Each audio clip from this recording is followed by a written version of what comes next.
नमस्कार. माझं नाव दीपाली देशपांडे आणि दासबोध दर्शनमध्ये मी आपलं सगळ्यांचं सहर्ष स्वागत करते. आपण करून घेतो आहोत समर्थ रामदासांच्या दासबोधाचा थोडक्यात परिचय.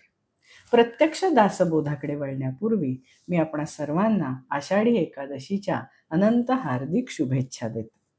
खरोखरच ज्या राज्याला एवढी मोठी संत परंपरा लाभली आहे आणि ज्या संतांनी समाजावर सांस्कृतिक आणि आध्यात्मिक संस्कार केले, त्या महाराष्ट्रामध्ये आपल्याला जन्म मिळाला हे आपलं खरोखरच मोठं भाग्य आहे.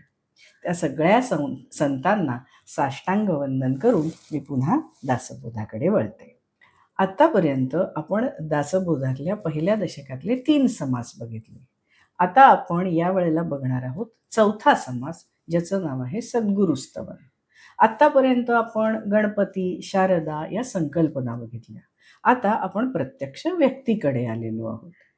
अध्यात्मामध्ये सद्गुरूला अनन्यसाधारण महत्व आहे, कारण तो आपल्याला ईश्वरापर्यंत घेऊन जाणार आहे. गुरु आणि सद्गुरू यांच्यामध्ये थोडासा फरक आहे. विद्यादान करतो तो गुरु. आपण आयुष्यामध्ये अनेक गोष्टी शिकतो, अनेक विद्या ग्रहण करतो, ते शिकवणारा तो गुरु. पण आपल्याला जीवनासाठी मार्गदर्शन करणारा तो सद्गुरू. ज्या वेळेला दासबोध लिहिला गेला त्यावेळेला परिस्थिती अशी होती की विद्याग्रहणाची किंवा शिकण्याची साधनं अतिशय मर्यादित होती.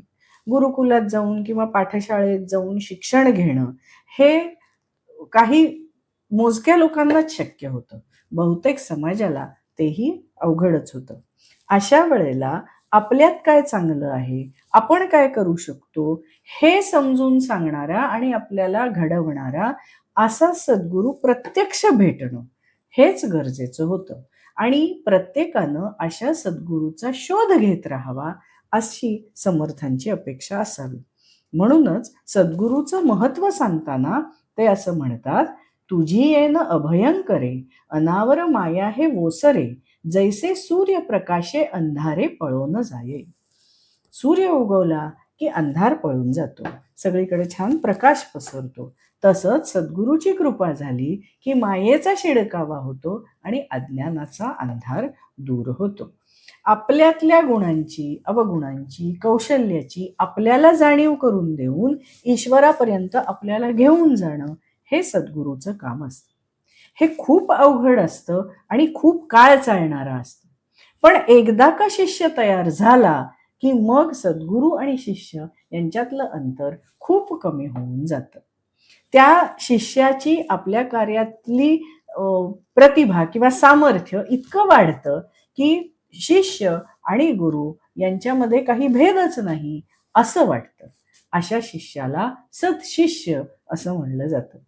सद्गुरू आणि सत्शिष्य यांचं अतूट नातं दाखवताना समर्थ असं म्हणतात, का सरिता गंगेसी मिळाली, मिळणी होता गंगा झाली, मग जरी वेगळी केली तरी होणार नाही सर्वथा. एखादी नदी गंगेला मिळाली की ती गंगाच होऊन जाते, त्यांना वेगळं करता येत नाही. तसं सद्गुरू आणि सत्शिष्य एकरूप होऊन जातात. पुढे हा सत्शिष्य कोणासाठी तरी सद्गुरू होतो आणि मग सद्गुरू आणि सत्शिष्य अशी परंपरा चालू राहते. सद्गुरू आणि सत्शिष्य हे अगदी वैयक्तिक नातं आहे आणि खूप दुर्मिळही आहे. असा सद्गुरू किंवा असा सत्शिष्य ज्यांना मिळतो ते खरंच भाग्यवंत. असा सद्गुरू लाभला तर शिष्याच्या आयुष्याचं सोनं होतं. तो शिष्याला अगदी अंतर्बाह्य बदलून टाकतो.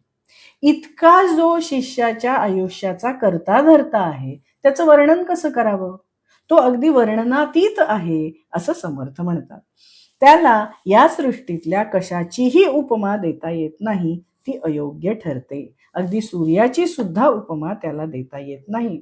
समर्थ असं म्हणतात, आता उपमावा गभस्ती तरी गभस्तीचा प्रकाश किती, शास्त्रे मर्यादा बोलती सद्गुरू अमर्याद. गभस्ती म्हणजे सूर्याचा प्रकाश सुद्धा मर्यादित आहे, पण सद्गुरू मात्र अमर्याद आहे.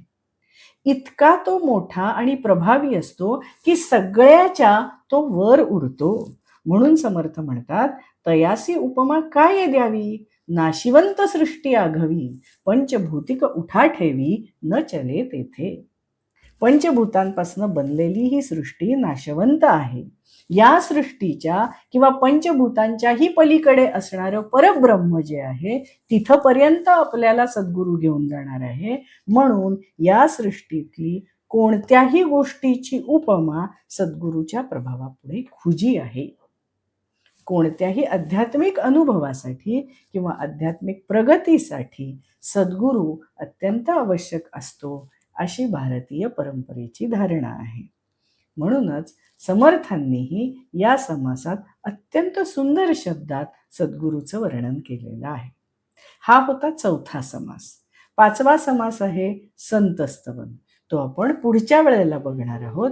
पण त्यापूर्वी दासबोध दर्शनला नक्की सबस्क्राईब करा आणि 5 मिनिटं द्या दासबोधासाठी.